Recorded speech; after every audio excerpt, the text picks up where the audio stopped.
ನಮಸ್ಕಾರ, ನಾನು ಶಂಕರ ಹೆಗಡೆ, ಜ್ಯೋತಿಷಿ. ವಿಸ್ತಾರ ಓಂಕಾರ ಚಾನಲಿನ ಸಮಸ್ತ ವೀಕ್ಷಕರನ್ನು ನನ್ನ ಕಾರ್ಯಕ್ರಮಕ್ಕೆ ಸ್ವಾಗತಿಸ್ತಾ ಇದ್ದೀನಿ. ಮತ್ತೊಬ್ಬ ಜ್ಯೋತಿಷಿ ಬಂದರು, ಮತ್ತೆ ಹೆದರಿಸಿದ್ದಾರೆ ಜನರನ್ನು ಅಂತ ತಿಳ್ಕೊಳ್ಬೇಡಿ. ಸಾಡೆ ಸತಿ ಬಗ್ಗೆಯೇ ನಾನು ತೊಗೊಳ್ತಾ ಇದ್ದೇನೆ. ಈ ಸಂಚಿಕೆಯಲ್ಲಿ ಪ್ರಾರಂಭಿಸೋಣ. ಎಷ್ಟು ಮುಂದುವರಿಸೋಕ್ಕಾಗುತ್ತೋ ವಿಭಿನ್ನ ರೀತಿಯಲ್ಲಿ ಕೊಡ್ತಾನೆ ಹೋಗ್ತೀನಿ, ನೋಡ್ತಾ ಹೋಗಿ. ಸಾಕಷ್ಟು ಜನ ಶನಿ ಹೆಸರು ಹೇಳಲಿಕ್ಕೆ ಕೂಡ ಹೆದರ್ತಾರೆ. ಅಯ್ಯೋ, ಮಹಾತ್ಮ ಹೆಸರು ಹೇಳಿಬಿಟ್ರೆ ಹೆಗಲ ಮೇಲೆ ಕೂತ್ಕೊತಾನೆ ಹೇಳುವಂಥ ಮಾತುಗಳೆಲ್ಲ ಇವೆ.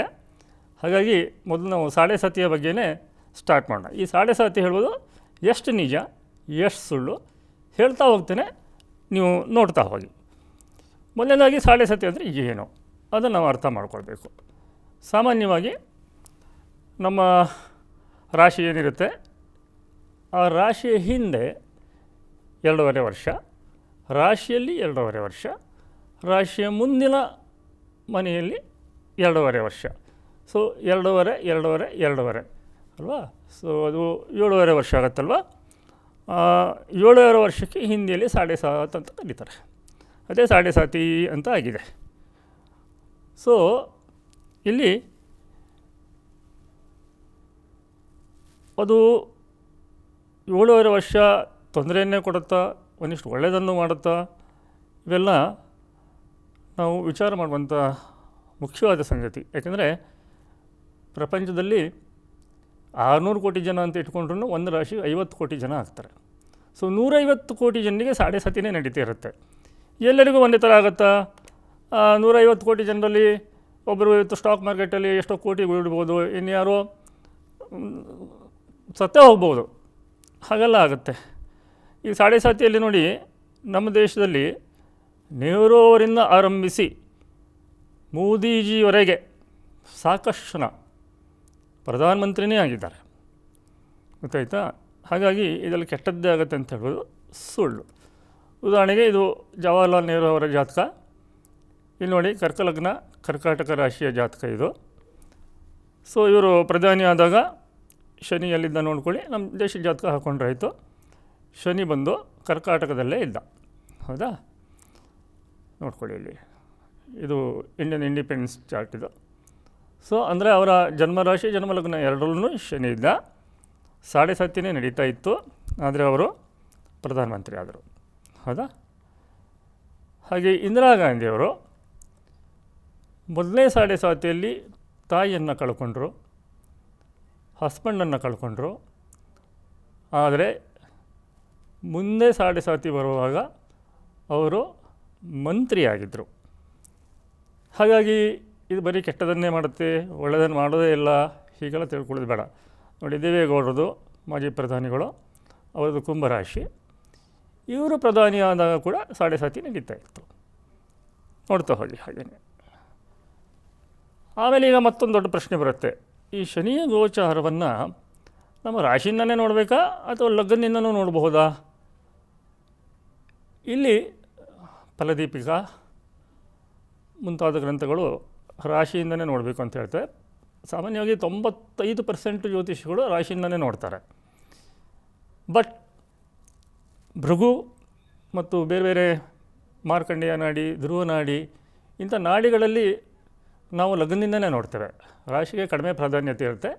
ವೃದ್ಧಿ ಚಂದ್ರ ಆಗಿ ಸ್ವಕ್ಷೇತ್ರ ಉಚ್ಚಕ್ಷೇತ್ರದಿಂದ ಕರ್ಕಾಟಕ ಅಥವಾ ವೃಷಭ ರಾಶಿಯಲ್ಲಿದ್ದರೆ, ಅಥವಾ ವರ್ಗೋತ್ತಮ ನವಾಂಶದಲ್ಲಿಯೂ ಅದೇ ರಾಶಿಗೆ ಬಂದರೆ, ಅಥವಾ ನವಾಂಶದಲ್ಲಿ ಸ್ವಕ್ಷೇತ್ರ ಅಥವಾ ಉಚ್ಚಕ್ಷೇತ್ರಕ್ಕೆ ಹೋದರೆ ಆಗ ಸ್ವಲ್ಪ ಚಂದ್ರನಿಗೆ ನಾವು ಇಂಪಾರ್ಟೆನ್ಸ್ ಕೊಡ್ತೇವೆ, ಇಲ್ಲ ಅಂತಿಲ್ಲ ನಾಡಿ ಸಿಸ್ಟಮ್ನಲ್ಲಿ. ಸೊ ಇದನ್ನು ನಾವು ಮೊದಲು ನೆನಪಿಟ್ಕೊಳ್ಬೇಕು. ಅದರ್ವೈಸ್ ಸುಮಾರು 70% ಕೇಸಸ್ಸಲ್ಲಿ ಲಗ್ನದಿಂದನೇ ಪ್ರೂವ್ ಆಗುತ್ತೆ, ಯಾವುದೇ ಗೋಚರ ಇರ್ಬೋದು. ಓಕೆ, ಸೊ ನೀವು ನೋಡ್ತಾ ಹೋಗ್ತಿದ್ದೀರಾ. ಇಲ್ಲಿ ನೋಡಿ, ಈ ಜಾತಕದಲ್ಲಿ ಹೇಳೋದು ಬೇಡ, ನಾನು ತುಂಬ ಹಾಟ್ ಇದು, ಫಿಲ್ಮ್ ಸ್ಟಾರ್ ದರ್ಶನ್ ಅವ್ರ ಜಾತಕ. ಮತ್ತು ಇಲ್ಲಿ ಹಾಕಿರೋ ಬರ್ತ್ ಡೀಟೇಲ್ಸು ವೀಕೆಂಡ್ ವಿತ್ ರಮೇಶಲ್ಲಿ ಅವರ ತಾಯಿ ಹೇಳಿದ್ದಾನೆ ಹಾಕಿದ್ದೀನಿ.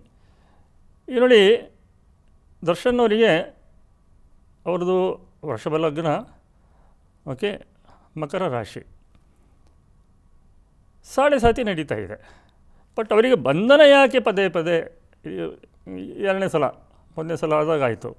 ಬಂಧನಕ್ಕೇನು? ನಾನು ಸಾಡೆ ಸಾತಿ ಜೊತೆಗೆ ಬೇಕಷ್ಟು ಸೀಕ್ರೆಟ್ಸನ್ನು ಹೇಳ್ತಾ ಹೋಗ್ತೇನೆ. ನೋಡಿ, 12ನೇ ಮನೆ ಬಂಧನ ಸ್ಥಾನ. ಅವರಿಗೆ ನಡೀತಿರುವಂಥದ್ದು ಗುರು ಮಹಾದಶ. ಈ ಗುರು ಮಹಾದಶದಲ್ಲಿ ಕುಜು ಮುಕ್ತಿಲಿ ಅವರಿಗೆ ಮತ್ತೆ ಬಂಧನ ಆಯಿತು. ಕುಜ ತನ್ನ 4ನೇ ದೃಷ್ಟಿಯಿಂದ ಅವನ ಮನೆಯನ್ನಂತ 12ನೇ ಮನೆಯನ್ನು ನೋಡ್ತಿದ್ದಾನೆ. ಶನಿಯೂ ತನ್ನ 10ನೇ ದೃಷ್ಟಿಯಿಂದ 12ನೇ ಮನೆಯನ್ನು ನೋಡ್ತಾ ಇದ್ದಾನೆ. ಹೌದಾ? ಸೊ ಇಲ್ಲಿ ನೋಡಿ, ಗುರು ಮತ್ತು ಕೇತು ಒಟ್ಟಿಗಿದ್ದಾಗ ಆ್ಯಕ್ಚುಲಿ ಅದು ಸ್ಪಿರಿಚುವಾಲಿಟಿಗೆ ಒಳ್ಳೆಯದು, ಗುರು ಕೇತು ಒಟ್ಟಿಗಿರುವಂಥದ್ದು. ಆದರೆ ಗುರು ಕೇತು ಒಟ್ಟಿಗಿದ್ದಾಗ ಮತ್ತೊಂದು ಪಾಪಗ್ರಹ ಜಾಯಿನ್ ಆದರೆ, ಶನಿ, ಕುಜ ಅಥವಾ ಸೂರ್ಯ ಅಥವಾ ನೋಡಿದರೆ ಅದು ಗುರುಚಂಡಾಲ ದೋಷ ಅಥವಾ ಯೋಗ ಅಂತ ಹೇಳ್ತೇವೆ. ಈ ಗುರುಚಂಡಾಲ ದೋಷದಲ್ಲೂ ಮತ್ತಿಷ್ಟು ಸೀಕ್ರೆಟ್ಸ್ ಇವೆ. 6, 8, 12ರಲ್ಲಿ ಬಂದಾಗ ಗುರುಚಂಡಾಲ ದೋಷ ಒಳ್ಳೆಯದನ್ನು ಮಾಡುತ್ತೆ. ಇವರಿಗೆ 12ನೇ ಮನೆಯಲ್ಲಾಗಿದೆ. ಆದರೆ ಜಗದ್ವಿಖ್ಯಾತ ಜ್ಯೋತಿಷಿ ಕೆ ಎನ್ ರಾಜುಯವರ ಯೋಗಿ ಗುರುಗಳು ಭಾಸ್ಕರಾನಂದರು ಹೇಳುವಂತೆ ಅಗ್ನಿತತ್ವದಲ್ಲಿ ಗುರುಚಂಡಾಲ ದೋಷ ಒಳ್ಳೆಯದಲ್ಲ. ಯಾವ್ದು ತಗೊಳ್ಳೋಣ? ಇಲ್ಲಿ ಎಲ್ಲಕ್ಕಿಂತ ಮುಖ್ಯ ಅಂದರೆ ತ್ರಿಂಶಾಂಶ ನೋಡಿ. ತ್ರಿಂಶಾಂಶದಲ್ಲಿ ರಾಹುಕೇತು ಎಲ್ಲಿದ್ದಾರೆ ನೋಡಿ, ಇಲ್ಲಿ ನೋಡಿ, ಕರ್ಸರ್ ನೋಡಿ, ನಂದು D30 ತ್ರಿಂಶಾಂಶ ಅಂತ ಕಾಣ್ತಿದೆಯಲ್ಲ. ದೊಡ್ಡ ಸೀಕ್ರೆಟ್ ಇದು. ಆಲ್ಮೋಸ್ಟ್ 100% ವರ್ಕ್ ಆಗುವಂಥ ರೂಲ್ ಇದು, ತಪ್ತಾನೇ ಇಲ್ಲ. ಇದು ನಮಗೆ ಆಂಧ್ರದಲ್ಲಿ ಸಿಕ್ತು, ನನ್ನ ಮಿತ್ರ ಅಶುತೋಷ್ ಭಾರದ್ವಾಜ್ ಅವರಿಗೆ ಸಿಕ್ತು. ಅವ್ರು ನನಗೆ ಪಾಸ್ ಮಾಡೋದು, ನಾವು ಎಲ್ಲ ಚೆಕ್ ಮಾಡಿ ನನ್ನ ಸ್ಟೂಡೆಂಟ್ಸ್ಗೆಲ್ಲ ಕೊಟ್ಟೆ. ಆಗಲೇ ಎಷ್ಟೋ ವರ್ಷ ಆಗೋಗಿದೆ. ನನ್ನ ಯೂಟ್ಯೂಬಲ್ಲೂ ಕೂಡ ನಾನು ಅದನ್ನು ಅಪ್ಲೋಡ್ ಮಾಡಿದ್ದೀನಿ. ನೋಡಿ, ಇಲ್ಲಿರೋ ರಾಹುಕೇತುವನ್ನು ರಾಶಿ ಕುಂಡ್ಲಿ ತಂದಿಡಿ, ಮೇಷಕ್ಕೆ ಬಿಡುತ್ತೆ. ಅದು ಎಷ್ಟನೇ ಮನೆ ಲಗ್ನದಿಂದ? 12ನೇ ಮನೆ, ಬಂಧನ ಸ್ಥಾನ. ಸೊ ತ್ರಿಂಶಾಂಶದ ರಾಹುಕೇತುವನ್ನು ನಾವು ರಾಶಿ ಕುಂಡಿಯಲ್ಲಿ ಇಟ್ಟಾಗ ಅದು ಲಗ್ನದಿಂದ ಎಷ್ಟನೇ ಮನೆ ಆಗುತ್ತೆ ನೋಡಬೇಕು. ಆ ಮನೆಯನ್ನು ಅದು ಡಾರ್ಕ್ ಮಾಡಿಬಿಡುತ್ತೆ ತುಂಬ. ಇದು ಭಾಳ ಇಂಪಾರ್ಟೆಂಟು. ಇಲ್ಲಿ ಗುರು ಮಹಾದಶನಲ್ಲಿ ಗುರು ಗಜಕೇಸರಿ ಯೋಗದಲ್ಲೂ ಇದ್ದಾನೆ. 12ನೇ ಮನೆ ಗಜಕೇಸರಿ ಯೋಗ, ಬಾಧೆಗೂ ಒಳಗಾಗಿದ್ದಾನೆ. ಒಂದಿಷ್ಟು ಒಳ್ಳೆಯದೂ ಆಯಿತು. ಈಗ ನೋಡಿದರೆ ಈ ಥರ ಆಗಿದೆ. ನಾನು ಫ್ಯೂಚರನ್ನು ಏನೂ ಪ್ರೆಡಿಕ್ಟ್ ಮಾಡೋದಿಲ್ಲ, ಯಾಕೆಂದರೆ ಅದು ನ್ಯಾಯಾಲಯದಲ್ಲಿದೆ. ಇಲ್ಲಿ ಈ ಮೂರ್ತಿ ನಿರ್ಣಯ ಅಂತ ನಾವು ಹೇಳ್ತೀವಲ್ಲ, ಅದರ ಬಗ್ಗೆ ಒಂದು ಮಾತಿದೆ. ಸ್ವಲ್ಪ ಅದರಲ್ಲಿ ಮತಭೇದ ಕೂಡ ಇದೆ. ಇದಕ್ಕೆ ಭಾಳಷ್ಟು ಜನ ಜ್ಯೋತಿಷಿಗಳು ಉತ್ತರ ಭಾರತದಲ್ಲಿ ಬಹಳ ಮಹತ್ವವನ್ನು ಕೊಡ್ತದೆ. ಯಾವುದೇ ರಾಶಿಯಲ್ಲಿ ಶನಿ ಗೋಚಾರದ ನಿಕಟ ಸಮಯ, ಯಾವುದೋ ಒಂದು ರಾಶಿಗೆ ಶನಿ ಎಂಟರ್ ಆಗುವಂಥ ಕರೆಕ್ಟ್ ಟೈಮನ್ನು ತೊಗೊಳ್ಬೇಕು. ಆ ಸಮಯದಲ್ಲಿ ಲಗ್ನದಿಂದ ಚಂದ್ರನ ಗೋಚಾರ, ಕೆಲವರು ರಾಶಿಯಿಂದ ರಾಶಿ ಅಂತಲೂ ತೊಗೊತಾರೆ, ಎಲ್ಲಿದೆ ಅಂತ ನೋಡಬೇಕಾಗತ್ತೆ. ಶನಿ ಇಲ್ಲಿ ಕುಂಭಕ್ಕೆ ಎಂಟರ್ ಆಗಿದ್ದು ಜುಲೈ 2022. ಓಕೆ, ಆ ಡೇಟು ಇದೆ. ಆ ದಿನಾಂಕಕ್ಕೆ ಚಂದ್ರ ಧನುವಿನಲ್ಲಿದ್ದ. ಹಾಗಾಗಿ ಇಲ್ಲೇನಾಗುತ್ತೆ, ದರ್ಶನ್ ಅವರ ರಾಶಿಯಿಂದನೂ ಕೂಡ ಇದು 12 ಆಯಿತು, ಲಗ್ನದಿಂದ 8 ಆಯಿತು. ಇದು ಎರಡಕ್ಕೂ ಕೂಡ ಈ ಮೂರ್ತಿ ನಿರ್ಣಯ ಹಾಳು ಅಂತ ಹೇಳ್ತಾರೆ. ಓಕೆ, ಸೊ ಇಲ್ಲಿ ಮೊದಲಿನ 5 ವರ್ಷಗಳು ತೊಂದರೆ ಕೊಡಲಿಲ್ಲ. ಬಟ್ ಈಗ ನೋಡಿ, ಎಲ್ಲಿ ಚಂದ್ರ ಆ ಟೈಮ್ನಲ್ಲಿ, ಶನಿ ಎಂಟರ್ ಆಗೋ ಟೈಮ್ನಲ್ಲಿ 1ನೇ ಮನೆ 6ನೇ ಮನೆ 11ರಲ್ಲಿ ಇದ್ದರೆ ಅದನ್ನು ಸುವರ್ಣ ಪಾದ ಅಂತ ಕರೀತಾರೆ, ಗೋಲ್ಡ್. ಅದು ಹಾಳು ಅಂತ ಹೇಳ್ತಾರೆ. ಚಂದ್ರ 2, 5, 9ರಲ್ಲಿದ್ದರೆ ಅದು ಚಾಂದಿ ಅಥವಾ ಬೆಳ್ಳಿ ಪಾದ ಅಂತ, ಅದು ಶುಭ ಅಂತ ಹೇಳ್ತಾರೆ. ಚಂದ್ರ 3, 7, 10ರಲ್ಲಿದ್ದರೆ ಅದನ್ನು ತಾಮ್ರ ಪಾದ ಅಂತ ಕರೀತಾರೆ, ಕಾಪರ್. ಅದು ಕೂಡ ಶುಭನೇ. ಇಲ್ಲಿ ಬಂತು ನೋಡಿ ಕೊನೆಯದಾಗಿ. ಚಂದ್ರ 4, 8, 12ರಲ್ಲಿದ್ದರೆ ಅದು ಕಬ್ಬಿಣದ ಪಾದ ಅಂತಾರೆ, ಅದು ಅಶುಭ. ಸೊ ದರ್ಶನ ಅವರ ಜಾತಕದಲ್ಲಿ ಇದು ವರ್ಕ್ ಆಗಿದೆ. ಹಾಗಂತೇಳಿ ಇದು ಎಲ್ಲ ಕಡೆಗೂ ವರ್ಕ್ ಆಗುತ್ತೆ ಹೇಳುವಂಥದ್ದು ಭಾಳ ಇಂಪಾರ್ಟೆಂಟ್ ಪ್ರಶ್ನೆ. ಏಕೆಂದರೆ ಕೆಲವರು ಸಾಡೆ ಸಾತಿಯನ್ನು ಹೇಗೆ ನೋಡ್ತಾರೆ ಅಂತಂದರೆ ಎಕ್ಸಾಕ್ಟ್ ಡಿಗ್ರಿ ತೊಗೊಂಡು ನೋಡ್ತಾರೆ. ಹಾಗೆ ಮಾಡುವಾಗ ಏನಾಗ್ಬಿಡುತ್ತೆ ಅಂತಂದರೆ, ಈಗ ನಿಮ್ಮ ಲಗ್ನ ಡಿಗ್ರಿ 15 ಅಂತಿದ್ರೆ ಆ ಡಿಗ್ರಿಗೇ ಕರೆಕ್ಟಾಗಿ 30 ಡಿಗ್ರಿ 30 ಡಿಗ್ರಿ 30 ಡಿಗ್ರಿ ಮಾಡ್ಕೊಂಡು ಹೋಗೋರು ಇರ್ತಾರೆ. ಅದು ತೊಗೊಂಡ್ರೆ ಈ ಮೂರ್ತಿ ನಿರ್ಣಯ ಫೇಲ್ ಆಗಿಬಿಡತ್ತೆ. ಇನ್ನು ಇದು ನೋಡಿ, ಮೊರಾರ್ಜಿ ದೇಸಾಯಿ ಅವರ ಜಾತಕ. ಅವರು ಭಾಳಷ್ಟು ವರ್ಷಗಳ ಕಾಲ ಬದುಕಿದ್ರು. ಅವರದ್ದು ಸಿಂಹರಾಶಿ, ಮಿಥುನ ಲಗ್ನ. ಮೊರಾರ್ಜಿ ದೇಸಾಯಿ ಅವರು 3 ಸಾಡೆ ಸಾತಿ ನೋಡಿದ್ದಾರೆ ಅವರ ಜೀವನದಲ್ಲಿ. ಸೊ ಮೊದಲನೇ ಸಾಡೆ ಸಾತಿಯಲ್ಲಿ he was a top class British employee in the British government. Civil ಸರ್ವಿಸಸನ್ನು ಪಾಸ್ ಮಾಡಿದರು ಅವರು. 2ನೇ ಸಾಡೆ ಸಾತಿ ಬಂದಾಗ 30 ವರ್ಷದ ನಂತರ ಅವರು ಬಾಂಬೆ ಮತ್ತು ಗುಜರಾತಿನ, ಅದು 2 ಸೇರಿ ಒಂದು ರಾಜ್ಯ ಆಗಿತ್ತು, ಆಗ ಮುಖ್ಯಮಂತ್ರಿ ಆಗಿದ್ದರು. ಆ್ಯಂಡ್ 3ನೇ ಸಲ ಸಾಡೆ ಸಾತಿ ಬಂದಾಗ he was the prime minister of India, ಪ್ರಧಾನಿ ಆದರು. ಸಾಡೆ ಸಾತಿ ಹಾಳೆ ಮಾಡುತ್ತಾ ಹೇಗಿದ್ರೆ ದಶಾಭುಕ್ತಿಯನ್ನು ನೋಡೋದು ಬೇಡವಾ, ಅಷ್ಟಕವರ್ಗವನ್ನು ನೋಡೋದು ಬೇಡವಾ, ಬರೀ ಶನಿಯ ಗೋಚಾರನೇ ಸರ್ವಸ್ವನ ಗುರು ಏನು ಮಾಡಬೇಕು, ರಾಹುಕೇತುಗಳು ಏನನ್ನು ಮಾಡಬೇಕು, ಇದನ್ನೆಲ್ಲ ನಾವು ವಿಚಾರ ಮಾಡಬೇಕಾಗತ್ತೆ. ದಶ ಮೊದಲು ಜಾತಕ, ಆಮೇಲೆ ವರ್ಗಕುಂಡಿಗಳು, ಆಮೇಲೆ ದಶ, ಆಮೇಲೆ ಅಸ್ತಕವರ್ಗ, ಆಮೇಲೆ ಗೋಚರ. ಗೋಚರ ಒಂಥರ ಗಡಿಯಾರ ದೊಡ್ಡ ಮುಳ್ಳು ಅಂತ ನನ್ನ ಆತ್ಮೀಯ ಜಗ್ಗೇಶ್ವರ್ ಹೇಳ್ತಾನೆ ಇರ್ತಾರೆ, ನಗ್ತಾ ಇರ್ತಾರೆ ಅವರು. ಬಟ್ ಭಾಳಷ್ಟು ಜನ ಜ್ಯೋತಿಷ್ಗಳು ಏನು ಮಾಡ್ತಾರೆ, ಸೀದಾ ಗುರುಬಲ ಇದೆಯಾ ಇಲ್ವೋ, ಸಾಡೆ ಸತಿ ಇದೆಯಾ, ಅಷ್ಟಮ ಶನಿ ಇದೆಯಾ, ಪಂಚಮ ಶನಿ ಇದೆಯಾ, ಅರ್ಧಾಷ್ಟಮ ಶನಿ ಇದೆಯಾ, ಇಷ್ಟಕ್ಕೆ ಜ್ಯೋತಿಷ್ಯವನ್ನು ಮುಗಿಸ್ಬಿಡ್ತಾರೆ. ಅದು ನಿಜವಾದ ಜ್ಯೋತಿಷ್ಯ ಅಲ್ಲ. ಈ ಶನಿಯಿಂದ ಏನೇನೆಲ್ಲ ಹೇಳೋಕ್ಕೆ ಸಾಧ್ಯ ಅದನ್ನು ನಾವು ತೋರಿಸ್ಕೊಡ್ತೀವಿ.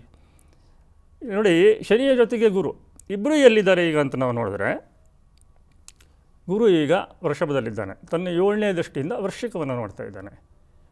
ಶನಿ ಬಂದು ಕುಂಭದಲ್ಲಿದ್ದು ತನ್ನ 10ನೇ ದೃಷ್ಟಿಯಿಂದ ವೃಶ್ಚಿಕವನ್ನು ನೋಡ್ತಾ ಇದ್ದಾನೆ. ಸೊ ವೃಶ್ಚಿಕ ಈಗ ಹಾಟ್ಸ್ಪಾಟ್ ಅದು. ಉದಾಹರಣೆಗೆ ಯಾರಾದರೂ ಮದುವೆಯಾಗಿದ್ದಾರೆ, ಅವರ ಲಗ್ನ ವೃಷಭ ಇದೆ ಅಂತ ತಿಳ್ಕೊಳ್ಳಿ. ದಶಾಭುಕ್ತಿ ಚೆನ್ನಾಗಿದ್ದರೆ ಮದುವೆ ಆಗಿಬಿಡುತ್ತೆ ಈ ಟೈಮ್ನಲ್ಲಿ.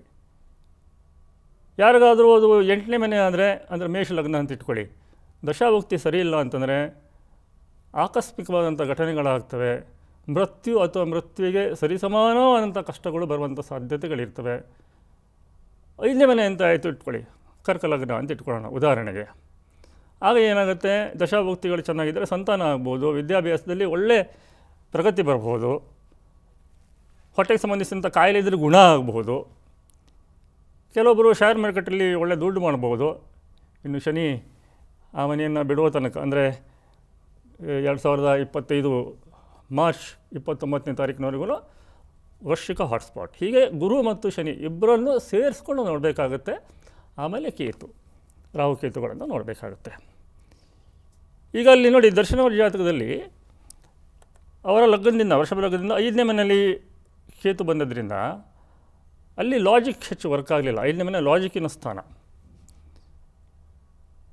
3ನೇ ಮನೆಯಿಂದ 3ನೇ ಮನೆ ಏನು, ತೋಳ್ಬಲ. ಹೌದಾ? ಸೊ ತೋಳ್ಬಲವನ್ನು ಹೆಚ್ಚು ನಂಬಿಕೊಂಡಿದ್ದರಿಂದ ಕೇತು ಅಲ್ಲಿ ಲಾಜಿಕನ್ನು ಡಾರ್ಕ್ ಮಾಡ್ದ. ಲಾಜಿಕಲಿ ಏನಾಗಬೇಕಿತ್ತು, ಪೊಲೀಸ್ ಕಂಪ್ಲೇಂಟ್ ಹೋಗಬೇಕಿತ್ತು. ಇಲ್ಲಿ ತೋಳ್ಬಲದ ಮೇಲೆ ಹೆಚ್ಚು ಅವಲಂಬಿತರಾಗೋದ್ರಿಂದ ಇಷ್ಟೆಲ್ಲ ಆಗುವಂಥ ಪರಿಸ್ಥಿತಿ ಬಂತು. ಸರಿನಾ? ಈ ಥರ ಪ್ರತಿಯೊಂದನ್ನು ನಾವು ಕೂಲಂಕುಷವಾಗಿ ನೋಡ್ತಾ ಮುಂದೆ ಹೋಗಬೇಕಾಗುತ್ತೆ. ಮತ್ತಾರ್ಯಾರು ಮುಖ್ಯಮಂತ್ರಿ ಆಗಿದ್ದಾರೆ, ಮತ್ತಾರ್ಯಾರು ಪ್ರಧಾನಮಂತ್ರಿ ಆಗಿದ್ದಾರೆ, ಎಲ್ಲರ ಜಾತಕವನ್ನು ನಾವು ಮುಂದೆ ವಿಶ್ಲೇಷಣೆ ಮಾಡ್ತಾ ಹೋಗೋಣ. ಹಾಗೆಯೇ ಒಂದು ವಾರ ಬಿಟ್ಟು ಲೈವ್ ಕೂಡ ಬರ್ತೇನೆ. ನಿಮ್ಮ ಪ್ರಶ್ನೆಗಳೇನಿರ್ತವೆ ಅವುಗಳನ್ನು ಕೇಳ್ತಾ ಹೋಗಿ, ಅವುಗಳಿಗೂ ನಾನು ಉತ್ತರ ಕೊಡ್ತೇನೆ. ಹಾಗೆಯೇ ಈ ನಾಡಿ ಪದ್ಧತಿಯಲ್ಲಿ ಶನಿಯನ್ನು ನಾವು ಹೇಗೆಲ್ಲ ಯೂಸ್ ಮಾಡ್ತೇವೆ. ಉದಾಹರಣೆಗೆ ಯಾವ್ದಾದ್ರು ಅದು ಇವೆಲ್ಲ ಫೇಕ್ ಮೆಥಡ್ಸು, ಸ್ನ್ಯಾಪ್ಶಾಟ್ ಪ್ರಿಡಿಕ್ಷನ್ಸ್ ಅಂತ ನಾವು ಕರಿತೀವಿ. ನೀವೇ ನೋಡ್ಕೊಳ್ಳಿ, ನಿಮಗೆ ಒಂಚೂರು ಜ್ಯೋತಿಷ್ಯ ಬಂದರೆ ಯಾರ್ದಾದ್ರೂ ಶನಿ ವಕ್ರವಾಗಿದ್ದು 2ನೇ ಮನೆಗೆ ಶನಿಯ ಕನೆಕ್ಟಿವಿಟಿ ಬಂದರೆ ಅವರ ಹಲ್ಲು ಒಂಥರ ಈವನ್ ಆಗಿರೋದಿಲ್ಲ, ಉಬ್ಬಿಕೊಂಡಿರೋದು ಅಥವಾ ಹಿಂದೆ ಮುಂದೆ ಇರೋದು ಆಗಿರ್ತವೆ. ಫಿಕ್ ಮೆಥಡ್ ಇದು, ಚೆಕ್ ಮಾಡ್ಕೊಳ್ಬೋದು. ಇನ್ನು ಶನಿ ಬೋನ್, ಟೀತ್ ಇವುಗಳಿಗೆ ಮುಖ್ಯ ಕಾರಕ. ಕರ್ಮಫಲದಾತ ಅಂತಲೂ ಕೊಟ್ಟಿರ್ತಾರೆ, ನ್ಯಾಯಾಧೀಶರಿಗೆ ಅವನ ಕಾರಕ. ಸೊ ಶನಿ ಯಾವ್ಯಾವ ಗ್ರಹಗಳ ಸಂಘ ಸೇರಿದಾಗ ಏನೇನಾಗ್ಬೋದು ಇದನ್ನೆಲ್ಲ ನಾನು ಮುಂದೆ ಸಂಪೂರ್ಣವಾಗಿ ಶನಿಯ ಬಗ್ಗೆ ಡೀಟೇಲ್ಸನ್ನು ಕೊಡ್ತಾ ಹೋಗ್ತೇನೆ ಮತ್ತು ಪರಿಹಾರಗಳನ್ನೂ ಹೇಳ್ತೇನೆ. ನಿಧಾನಕ್ಕೆ ಹೇಳ್ತೇನೆ, ಅರ್ಥ ಮಾಡ್ಕೊತ ಹೋಗಿ. ಹಾಗೆಯೇ ಈ ಶನಿಯನ್ನಷ್ಟೇ ಉಪಯೋಗಿಸ್ಕೊಂಡು ಬಂಗಾಲದ ಒಬ್ಬ ಜ್ಯೋತಿಷಿಗಳು ಕೆಲವೊಂದು ಇನ್ಸಿಡೆಂಟ್ಸ್ಗಳ ವರ್ಷ ತೆಗಿತಾರೆ, ಹಾಗೆ ತಿಂಗಳ ತೆಗಿತಾರೆ. ಆ ಮೆಥಡು ಕೂಡ ಇತ್ತೀಚೆಗೆ ನಂಗೆ ಸಿಕ್ತು, ಭಾಳ ಚೆನ್ನಾಗಿ ವರ್ಕ್ ಆಗುತ್ತೆ. ಅದನ್ನೆಲ್ಲ ಹೇಳ್ಕೊಡೋಣ. ಸ್ವಲ್ಪ ಜ್ಯೋತಿಷ್ಯ ಗೊತ್ತಿದ್ದವರಿಗೆ ಅದೆಲ್ಲ ಅನುಕೂಲ ಆಗುತ್ತೆ. ಯಾಕಂದರೆ ಜನಸಾಮಾನ್ಯರಿಗೆ ಸಾಡೆ ಸತಿ ಅಷ್ಟೇ ಗೊತ್ತಾಗುತ್ತೆ. ಬಟ್ ಈ ನಾಡಿ ಮೆಥಡ್ಸ್ಗಳು, ಭೃಗು ಇವನ್ನೆಲ್ಲ ವಿಸ್ತಾರವಾಗಿ ನಾವು ವಿಸ್ತಾರ ನ್ಯೂಸ್ನಲ್ಲಿ ಈ ಚಾನಲ್ನಲ್ಲಿ ಹೇಳಬೇಕಿದ್ರೆ ಈ ವಿಸ್ತಾರ ಟಿ ವಿಯಲ್ಲಿ ವಿಸ್ತಾರವಾಗಿ ಹೇಳೋಣ. ಕಾಮನ್ ಪೀಪಲಿಂದ ಹೇಳಿದ್ರೆ ಅಡ್ವಾನ್ಸ್ಡ್ ಲೆವೆಲ್ ಜ್ಯೋತಿಷಿಗಳವರೆಗೆ ಎಲ್ಲರಿಗೂ ಅರ್ಥ ಆಗುವಂಥ ವಿಚಾರಗಳನ್ನು ನಿಮ್ಮ ಮುಂದೆ ನಾನು ತರ್ತಾನೆ ಹೋಗ್ತೀನಿ. ನೀವು ನಿಮ್ಮ ಸಹಾಯ ಸಹಕಾರವನ್ನು ಮುಂದುವರಿಸಿ ಸ್ನೇಹಿತರ ಹತ್ರ ಹಂಚ್ಕೊಳ್ಳಿ. ಸಾಡೆ ಸಾತಿಗೆ ಆಗಲಿ ಶನಿಗೆ ಆಗಲಿ ಏನೇನು ಪರಿಹಾರ ಮಾಡಬೇಕು, ಏನೇನು ಹೇಳ್ಕೊಳ್ಬೋದು, ಸುಲಭದ್ದು ನಿಮ್ಮ ಕೈಲಾಗುವಂಥ ಪರಿಹಾರಗಳನ್ನು ಹೇಳ್ತಾ ಹೋಗ್ತೀನಿ. ಭಾಳ ಸುಲಭದ ಒಂದು ಪರಿಹಾರ ಅಂತಂದರೆ ಒಂದು ಡಬ್ಬದಲ್ಲಿ ಸ್ವಲ್ಪ ಎಳ್ಳೆಣ್ಣೆ ತಗೊಳ್ಳಿ.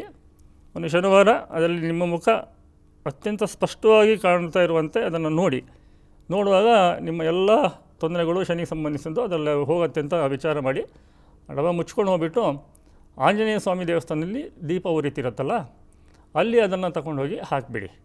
ಹೀಗೆ ಒಂದಿಷ್ಟು ಶನಿವಾರ ಮಾಡಿ. ನಿಮ್ಮ ಕೈಯಲ್ಲಿ ಎಷ್ಟು ಶನಿವಾರ ಮಾಡೋಕ್ಕಾಗುತ್ತೋ, ಎಷ್ಟು ಎಣ್ಣೆ ಹಾಕೋಕ್ಕಾಗುತ್ತೋ ಅಷ್ಟು ಹಾಕಿ. ಶನಿಗೆ ಇದು ಭಾಳ ಒಳ್ಳೆಯ ಪರಿಹಾರ. ಇನ್ನೊಂದು ಸುಲಭದ ಪರಿಹಾರ ಅಂತಂದರೆ ಹಳ್ಳಿ ಕಡೆಗೆ ಸುಲಭ ಆಗುತ್ತೆ. ಬಾಳೆ ಎಲೆಯಲ್ಲಿ ಬೆಲ್ಲ ಮತ್ತು ಕರಿ ಎಳ್ಳು ಇದೆರಡನ್ನು ಸೇರಿಸಿ ರ್ಯಾಪ್ ಮಾಡಿ ಹಸುಗೆ ತಿನ್ನಿಸಿ, ಸಾಧ್ಯವಾದರೆ ಬಾಳೆಹಣ್ಣು ಹಾಕ್ಬೋದು, ಗೋಗ್ರಾಸ ಅಂತ ಕರಿತೀವಿ ನಾವು, ಅದು ಕೂಡ ಶನಿಗೆ ಭಾಳ ಒಳ್ಳೆಯ ಪರಿಹಾರ. ಸೊ ಇದಿಷ್ಟನ್ನು ಇಟ್ಕೊಳ್ಳಿ. ಮುಂದೆ ನಾಡಿ ಮೆಥಡ್ಸನ್ನು ಇನ್ನಷ್ಟು ಕೊಡ್ತೀನಿ. ಶನಿ ಯಾವ ಕಾಲಿನ ತೊಂದರೆ ಕೊಡ್ತೇನೆ, ಯಾವ್ಯಾವ ಗ್ರಹದ ಜೊತೆಗೆ ಶನಿ ಜೊತೆಗೆ 1 ಗ್ರಹ ಇದ್ದರೆ ಏನಾಗುತ್ತೆ, ಶನಿ ಜೊತೆಗೆ 2 ಗ್ರಹ ಇದ್ದರೆ ಏನಾಗುತ್ತೆ, ಶನಿ ಜೊತೆಗೆ 3 ಗ್ರಹ ಇದ್ದರೆ ಏನಾಗುತ್ತೆ, ಪ್ರತಿಯೊಂದನ್ನು ನಾನು ಬಿಡಿಸಿ ಹೇಳ್ತಾ ಹೋಗ್ತೀನಿ. ಈ ಸಾಡೆ ಸಾತಿಯ ಬಗ್ಗೆ ನಿಮಗೆ ಎಷ್ಟು ಅರ್ಥ ಆಯಿತು, ಎಷ್ಟು ಹೊಸ್ತು ಸಿಕ್ತು ಅನ್ನೋದನ್ನು ದಯವಿಟ್ಟು ಫೀಡ್ಬ್ಯಾಕ್ ಕೊಡಿ, ಕಾಮೆಂಟ್ ಹಾಕಿ, ಸಬ್ಸ್ಕ್ರೈಬ್ ಮಾಡಿ. ಮುಂದಿನ ಸಂಚಿಕೆಯಲ್ಲಿ ಮತ್ತಷ್ಟು ಮಾಹಿತಿಯೊಂದಿಗೆ ನಿಮ್ಮನ್ನು ಭೇಟಿ ಆಗ್ತೇನೆ. ಒಂದು 2 ಸಂಚಿಕೆ ಆದ ನಂತರ ಲೈವ್ ಕೂಡ ಬರ್ತೇನೆ. ಅಲ್ಲಿವರೆಗೆ ಕಾಯ್ತಾ ಇರಿ. ನಮಸ್ಕಾರ. ಅನುಕ್ಷಣದ ಸುದ್ದಿಗಳಿಗಾಗಿ ವಿಸ್ತಾರ ನ್ಯೂಸ್ ಯೂಟ್ಯೂಬ್ ಚಾನೆಲ್ ಸಬ್ಸ್ಕ್ರೈಬ್ ಮಾಡಿ. ಹೊಸ ಸುದ್ದಿಗಳ ನೋಟಿಫಿಕೇಶನ್ಗಾಗಿ ಬೆಲ್ ಐಕಾನ್ ಕ್ಲಿಕ್ ಮಾಡಿ. ಲೇಟೆಸ್ಟ್ ಅಪ್ಡೇಟ್ಸ್ಗಾಗಿ www.vistaranews.com ವೆಬ್ಸೈಟ್ಗೆ ವಿಸಿಟ್ ಮಾಡಿ. ಅಂಗೈಯಲ್ಲೇ ಜಗತ್ತಿನ ಸುದ್ದಿ ತಿಳಿಯಲು ವಿಸ್ತಾರ ನ್ಯೂಸ್ ಕನ್ನಡ ಆಪ್ ಡೌನ್ಲೋಡ್ ಮಾಡಿ.